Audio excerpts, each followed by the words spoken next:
Hey, what's up, AfterBuzzers? New Amsterdam, Season 2, Episode 7. It's called The Good Soldiers. We have so much in store for you on today's show. Dr. Bloom has to face her demons. Dr. Reynolds wants to see if his dad before his wedding. And Max even apologizes to Dr. Sharp. So much more. Keep it locked. I'm Maria Menounos, and you're tuned in to AfterBuzz TV, the ESPN of TV talk. Now, let the buzz begin. Hey,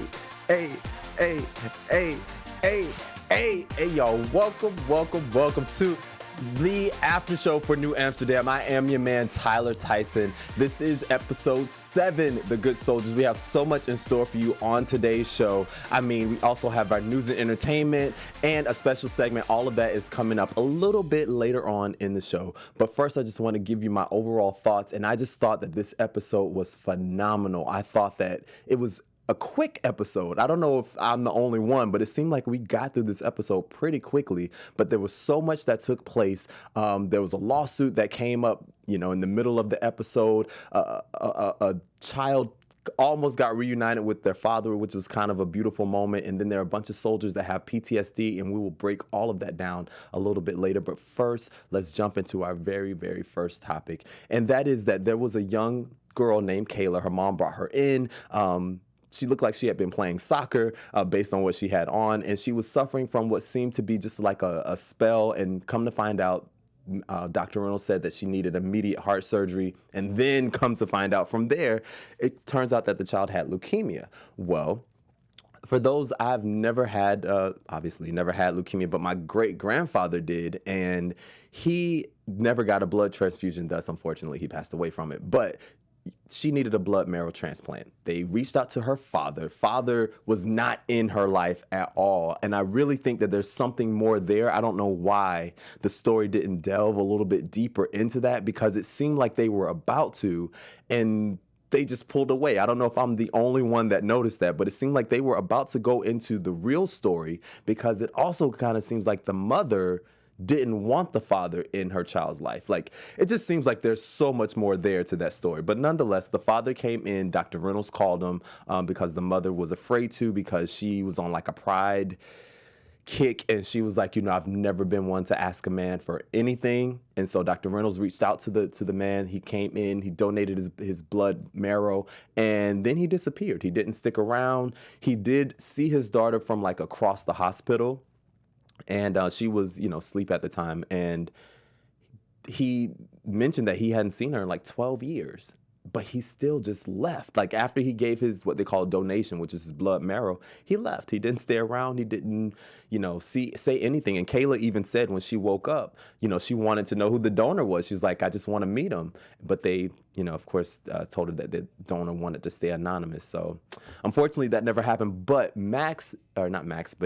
Dr. Reynolds, he did say that he now wants to meet his father, or he at least wants to see his father before his wedding. There was a text message that took place that he sent off, and he said, before the wedding, I definitely want to see my father, and I want to invite him to the wedding. So I'm sure in upcoming episodes, we will see that storyline play out. And I personally think that it's good for everyone to know their story. What I don't like about this particular episode, and the fact that the mother of Kayla told her that her father was dead, I honestly feel like you have to give people the truth. I really think this episode should have been titled The Truth, because in every one of these scenarios, I mean, from Max all the way down to Dr. Bloom, every one of those scenarios, everyone is confronted with the truth. And it seems like things get better once the truth is exposed. So I feel like if the mother had told Kayla, like, look, me and your dad didn't work out, whatever the real truth is, I feel like she would just be in a better place, because eventually the truth comes out, and she's going to find out that her father's not dead. And then what? So now she's 25 and she finds out her father's not dead. So now we have a whole host of other issues. Like, come on, just be honest with people. I don't know why the world seems to have a problem with honesty. I'm not going to get into politics. You can take that where you want. But moving on to our next topic. Nathan, so another patient in the hospital. He is a veteran. He served in Afghanistan, and he's suffering from PTSD. And so Dr. Frum and Dr. Kapoor, they have this group of other soldiers that are patients of the hospital that have served in various wars and in conflicts. And so they, of course, invite him to this mediation, what do they call it? Peer mediation type group where they sit around and they discuss almost like therapy to try to work through their PTSD issues. And once again, honesty. I do appreciate the fact that the soldier, his name is Nathan, that he was honest enough to say that I just don't have the words to fully express how I feel. And you as a doctor who has never served in the armed forces, you honestly don't know how I feel. And I just don't even have the energy to try to get you there. Like he legit said that after there was like an argument that took place within that circle among two other veterans. And so Dr. Frum's approach is, well, you know what? You're right. I don't know what it feels like. And also Nathan had lost a limb. So not only did he serve his country, he also lost one of his legs for his country, which I can only imagine how horrific of a feeling that must be, which is another reason why I think we should really pay so much respect to our veterans, because not only do they sacrifice their time and they put themselves in harm's way, literally, they also come back with not just PTSD sometimes, but they lose limbs. Sometimes they miss, not sometimes, but they miss out on a lot of family stuff. Like they miss out on birthdays and God forbid a death of a family member. Like there's just so much that they sacrifice just to serve the country, just so I can sit in this chair and talk to you and you can talk back to me in the chat. And I mean, if it wasn't for them, we just would not be here. So I just always feel like we owe them just so much gratitude that we probably can never even repay them for their sacrifices. But back to the show. I really wish that in this episode, they would have just kind of, I guess, gone a little bit deeper. I just feel like maybe this episode wasn't that great. Maybe this episode, they left me wanting more, which is exactly what they were trying to do. But I just really feel like there were so many unanswered questions that I had regarding the soldiers. You know, the two soldiers that got into the argument. I kind of wanted to see that play out a little bit more. I wanted there to just be a little bit more focused. Maybe there should be a whole episode dedicated to our servicemen and women that come back, because just having like it, I have my list of things that took place, and there were literally four or five storylines going on at one time in this show. So the fact that they had a storyline, but they had to break it up among the other storylines that are going on, there's just so much that we missed out on. So if they could give me another episode that goes a little bit deeper with our veterans and our vets, I would just love that. But nonetheless, Dr. Frum decides that, you know what, a way that you guys can express yourself. He pulls out a play,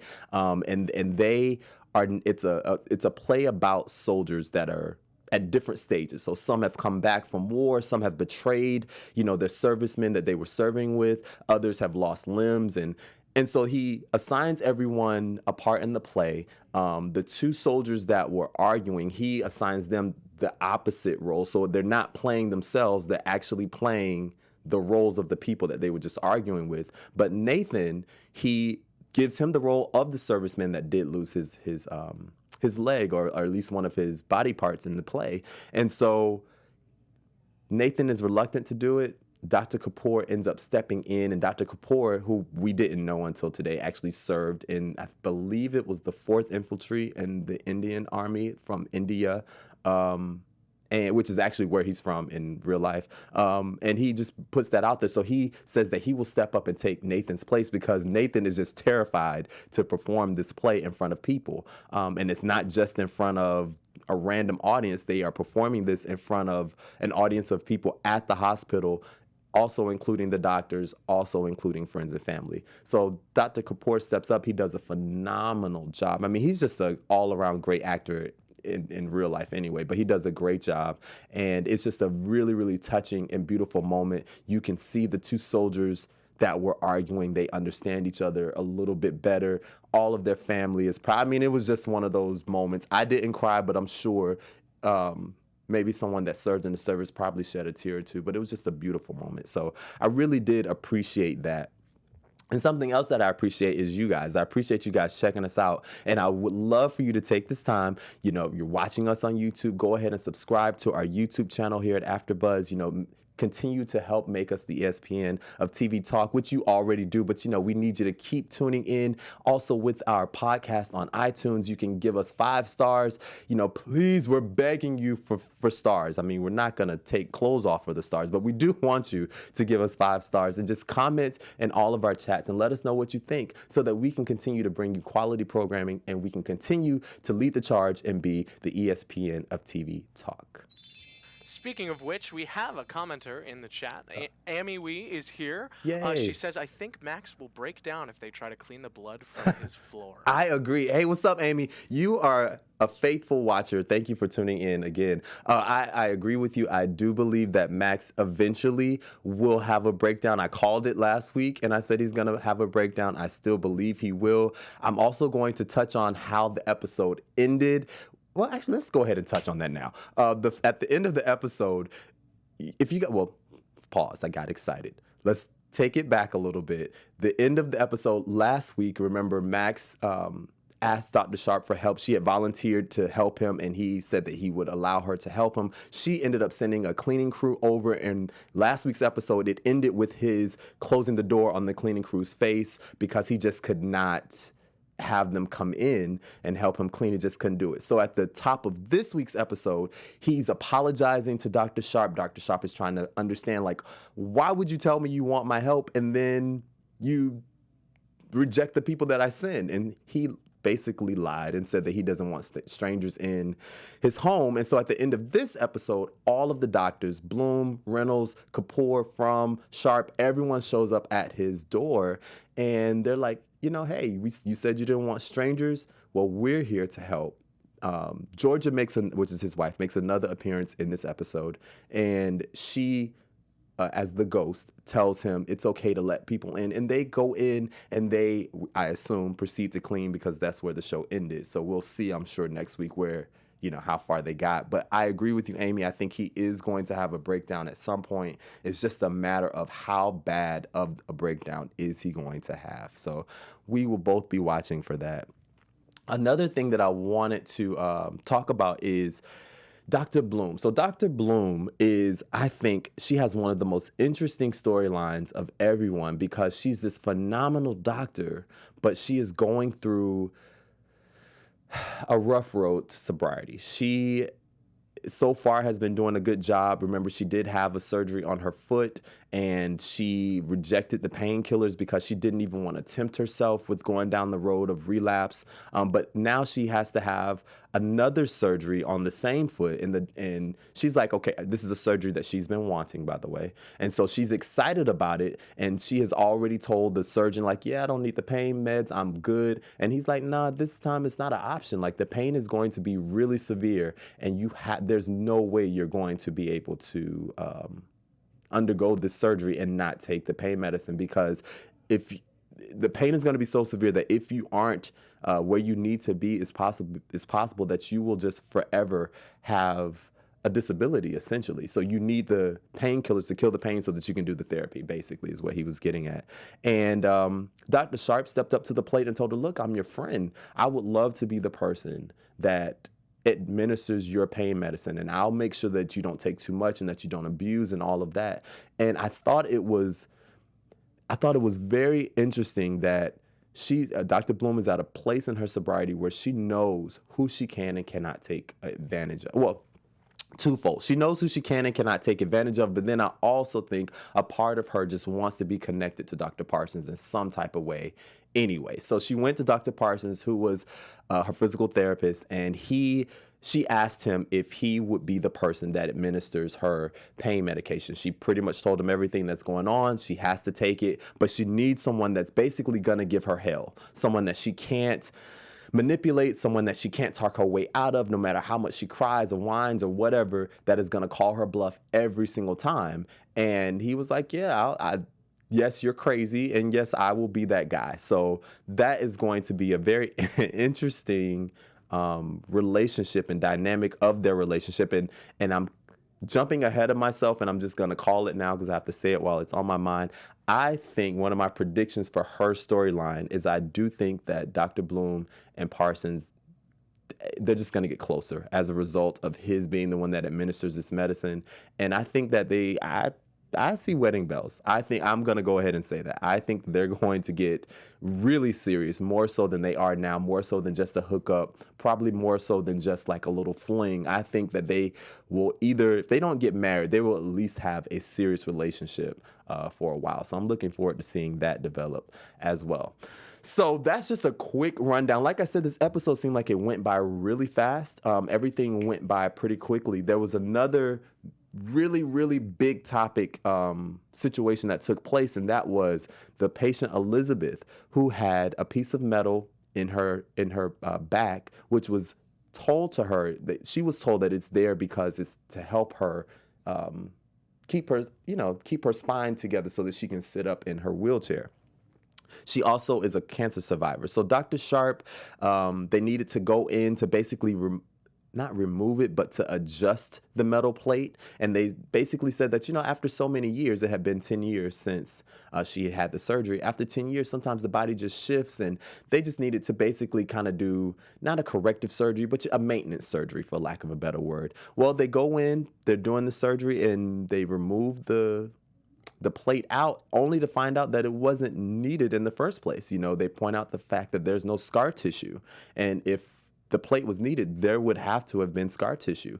Well, after doing a little bit more research, they found out that there was a botched surgery that took place. The doctor that was there at that time basically performed a botched surgery. And yes, she needed to have the tumor removed, but that would not have put her in a position where she would have been in a wheelchair. And that's the part that was botched. And so Max, being the good guy that he is, he went back and there was the only person that was still working at the hospital when that surgery had taken place. He was an intern at the time. Now he was a doctor, was Dr. Clint. And Dr. Clint Hartman, he's also, if you remember, he's also the doctor that, could not bring back Max's wife, Georgia. So Max already does not like this guy. So he was looking for a reason to be mad at this guy, which is another reason why I say this episode should have been called Honesty, because Max I know he's told Hartman, and Hartman knows that Max doesn't like him, but Max needs to be more honest with himself. He needs to go to therapy. He needs to get that whole situation resolved within himself. Well, anyway, Hartman does tell him that, I did report this. I was an intern at the time. He was 28 years old, and the doctor that had been there was highly certified and had all of these amazing things happen. So, no one would believe him versus the actual surgeon that performed the botched surgery. But Hartman does say, yeah, I did report it. It's just that when I reported it, nothing happened. So come to find out, they reported it. There was a cover-up. Max went to the doctor that was basically in his same position however many years ago and asked him, and he brought the board trustee member with him, how could you keep this under wraps like that? Like, you are supposed to report these things. That doctor, Dr. Tollerman, is now still out here performing surgeries, potentially causing more people to be in wheelchairs. Like, we don't know how many more botched surgeries he's performed, and you could have had his license, revoked, but you didn't. And so they go through this whole process only to find out at the end of the day that they tell the patient, Elizabeth, that, yeah, you had the tumor. Yes, that part was real, but you really didn't have to end up in a wheelchair. That's our fault. And she immediately pops off. She immediately vows to sue New Amsterdam Hospital. She says she's going to sue it back to the Stone Age, that you guys won't even be able to recognize this place.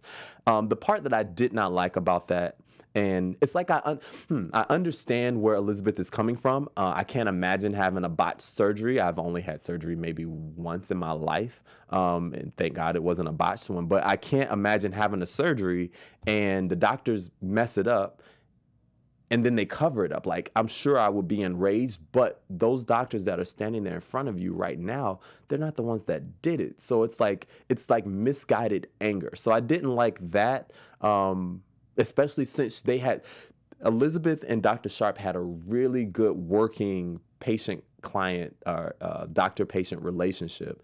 And for her to pop off on her like that, it's like, whoa, just 2 hours ago, though, you were cool with me. And I'm not the one that botched this up. I'm actually trying to work with you to fix this. So I didn't particularly like that, but I understand people respond to things in different ways. So she vows to do that, and they just kind of the episode just kind of ends. Like, you don't really know what happens with that part of the storyline. Like, we know that the hospital was kind of offering to give her a settlement, but Max was like, no, I don't want to do a settlement. Like, it's a nice number, it's a nice amount of money, but what would really make an impact and what would really show that we care is if we change our policies, if we actually address it. Once again, honesty, address it head on, say this is what happened, that doctor no longer works here, our policies have now changed, and we will forever stand on the side of our patients, and we will always look out for the best interests of our patients, and basically just get ahead of it.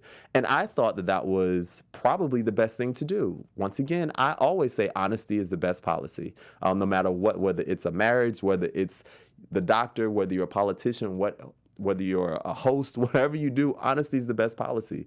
But once again, they didn't really let us see how that whole thing kind of resolved. So yeah, that's pretty much the episode. So let's go ahead and get into some news and gossip. AfterBuzz TV News. So once again, second week in a row that I have some pretty good news and gossip for you guys. I want to start things off talking about the doctor that plays Dr. Reynolds. His name on Instagram, if you choose to follow him, is Jocko Sims, Jocko Sims. He was at a New York Rangers game. That's the hockey team in New York. And some pretty cool things happened. Take a look. First time in trouble. Stop the test.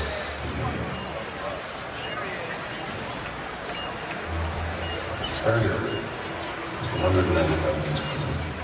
If you can achieve that at an event,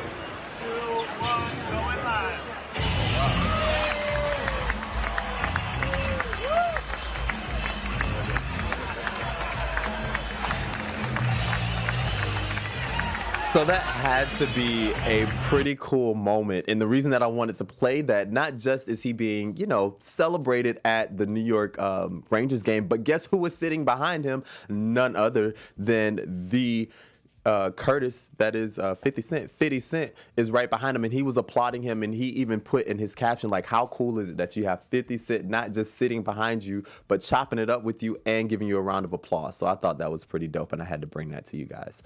Also, something else about Jocko is that he has these two beautiful French bulldogs, and he's showing one of them now. That's Gene. I think that's Gino right there, and he's saying that that's my security team. So Manu and Ginobili, for those my basketball heads, Manu Ginobili is a basketball player who played for the San Antonio Spurs. If you want to follow his dogs have their own Instagram page. There it is up there on your screen. Manu and Ginobili, his two French bulldogs that are adorable. All right, so moving on from that, I also want to show you guys know last week was Halloween. I was a scary, creepy, sexy vampire, but here is FEMA Official. She plays Dr. Sharp on New Amsterdam. If you want to follow her, it is at FEMA Official. And she is, I guess, some type of scary, sexy nurse. I don't know what. I don't exactly know what she was. She didn't put it in the caption, but there she is looking dope as always. And moving on from that, I want to show you just a heartfelt moment from the guy who plays Dr. Kapoor.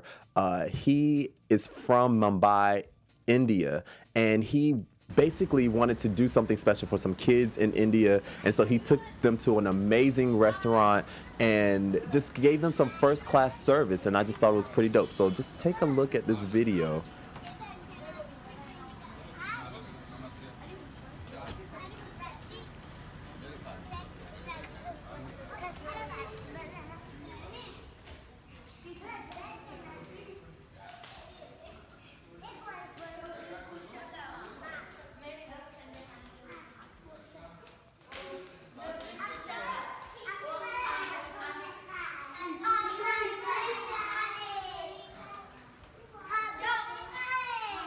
I mean, it gets no better than this. I think this is something that everyone wants to do at some point, is give back to their community, wherever they're from, their home country or hometown. And this just has to be a beautiful moment to take a bunch of kids that you don't know and give them an experience that they might not ever have otherwise, because he did say in the caption that, this is not to make you feel sorry for these kids. They don't need your pity. What they need is just an opportunity. And it's just a great moment. So you can follow him on Instagram also. His name is Manupan Kerr, and it's ANUPAMKHER. He actually has the most followers of everyone on the New Amsterdam cast. And so also following it up with my boy, Tyler Labine. You guys know every week he has a playlist of songs. And so here you go. Morning, guys. Time for this week's New Amsterdam. This one is for the soldiers and anybody who has struggled with PTSD. That's what tonight's episode is very much about, and that's what this week's New Amsterdam is very much about. It's called Rooster. It's by Alice in Chains, and it's sort of supposed to be written from the perspective of the soldier, and sort of trying to depict what it feels like to find your worth after you have returned home from war. And I really wanted to make it this week's New Amsterdam because I feel like we all owe a debt of gratitude to anybody who has ever laid down their life for this country. And this one is dedicated to you. I hope anybody watching tonight who has served in the military, I hope this one reaches your hearts because it's certainly coming from ours. All right? I love you, damn fam. Enjoy tonight's episode and enjoy this week's New Amsterdam. Bye. So last week, you guys know that he brought us the song by Charlotte Day Wilson called Mountains. And I told you I was going to listen to it and give you my thoughts. I did listen to the song. I absolutely love the song. It's like a soulful song. It wasn't what I was expecting. It's a soulful song. It has a little bit of blues to it, a little bit of gospel. It's just a dope song. So check out last week's pick, which was Charlotte Day Wilson. The song is called Mountains. And I'm going to listen to Rooster, the song that he just talked about. And I'll have it for you next week. So this is Tyler Tyson with your news and gossip. Oh, and by the way, you can follow him at TLABINE on Instagram, Tyler Labine.